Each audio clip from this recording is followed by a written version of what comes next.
As we progress and move on, we want to talk about two different definitions, complementary and analogous.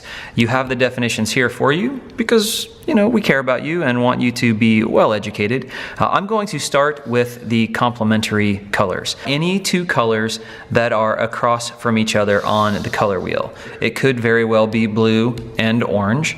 It could be blue, violet, and yellow, orange. It could be violet and yellow. Honestly, I'm going to keep this fairly simple. I am going to come down here. I don't know which two. I'll see based off of what I have on my palette here in a moment, what I'm going to mix up. It's either going to be blue and orange or yellow and purple, just because I know those are easy. I know those both give me a pretty good brown if I'm mixing them correctly.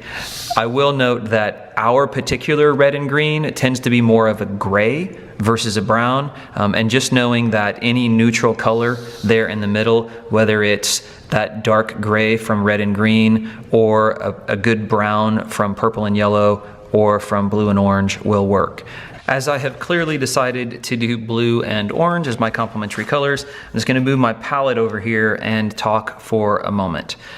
If I grab some of my orange, and I just know from experience I'm probably going to need more orange than I do blue, I'm going to grab a little bit of blue.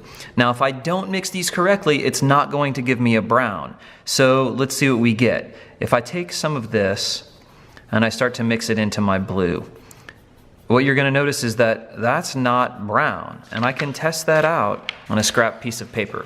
It's way more green than it is brown. That means I don't have brown. I need to add more orange to this. And as I get better at this and better at this, that will become faster and faster. This over here, getting there, you should be able to tell a difference there. Not quite there. If I keep mixing this up and I add just a touch too much orange to it, which may have happened here, which is why we want scrap paper, then, well, that actually looks pretty good. Then I have to add a bit more blue, and it's this push and pull between the two colors that we want to pay attention to. Once we have that, just paint in your square.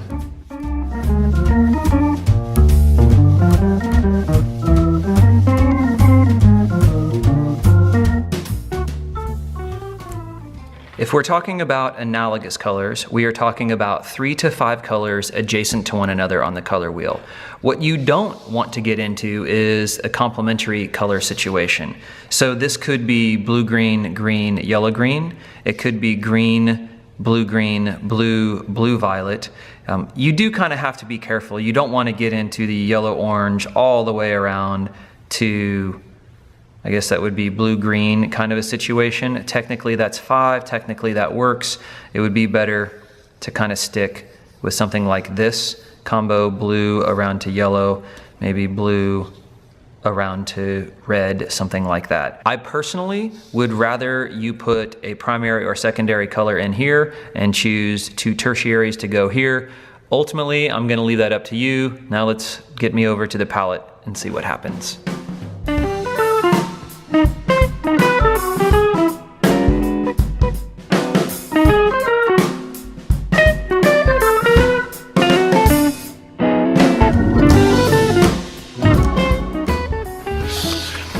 Now that I have purple there as my middle analogous color, or violet, I'll notice that I'll need to go with blue violet and red violet to finish this off.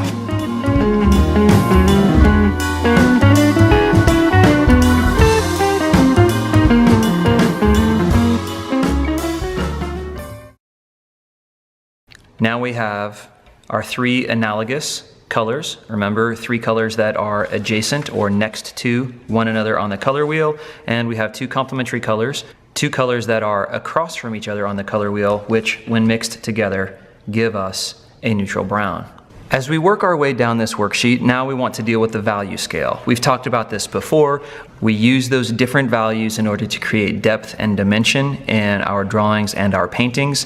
When you add white to a color, that creates a tint. When you add black to a color, that creates a shade. In the very middle here, you're going to choose a color. It can be any color that you want. Now I've chosen green for this for no other reason than I don't use green very often, but I want to set this aside for now and talk about mixing. So when I'm creating a tint, it's way easier to take a little bit of color and add it to my white. Let me move some of my green over here so we can see it. To add a little bit of color to my white, start with my lightest value that will go all the way over here on the right-hand side, and then gradually add varying amounts of more green to step down in value. It's the opposite with black, but let's start with white and go from there. I just scooped up quite a bit of white, actually a little bit more. I don't really know how much I'm going to need to do my first square, or all three of my squares. So I'm just gonna move this over here. I didn't even clean out my brush after I did the pure hue right in the middle. Now I'm just gonna make sure that this is homogeneous here so that I don't have any streaking color in there. Now push this out of the way and bring in my worksheet. I'm going to start all the way on the right here.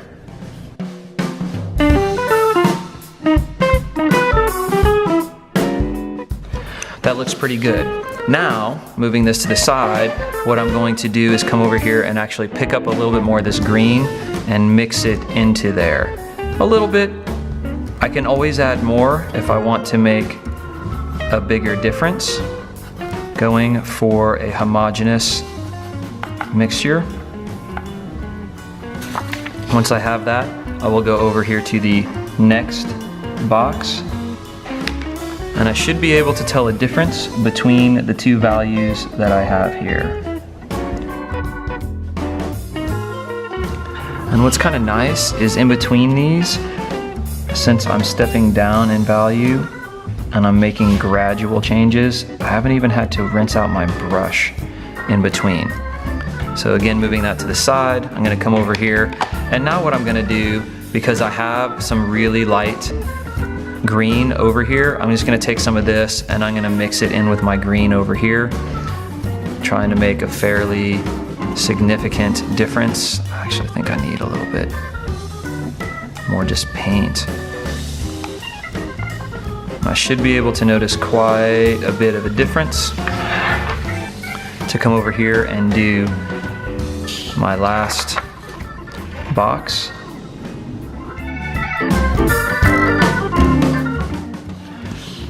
So now I'm about halfway done. I have my pure green and I have 3 different tints, 3 different additions of white. I started with the lightest one and gradually worked my way back, adding more green so that I have now 4 different values.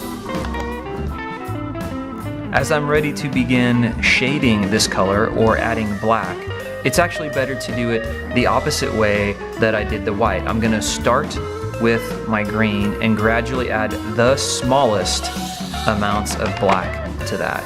And grab a very healthy amount of green. Can always get more. I'm gonna take a tiny little addition of black. It's just not much.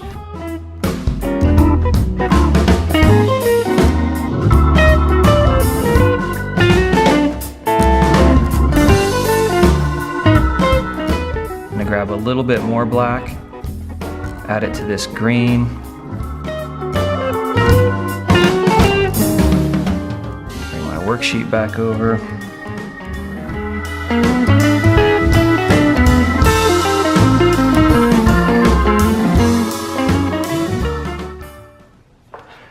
And let's go to the last amount. Pretty decent amount of black on this one. I don't want it to look black, but it's gonna be pretty dark.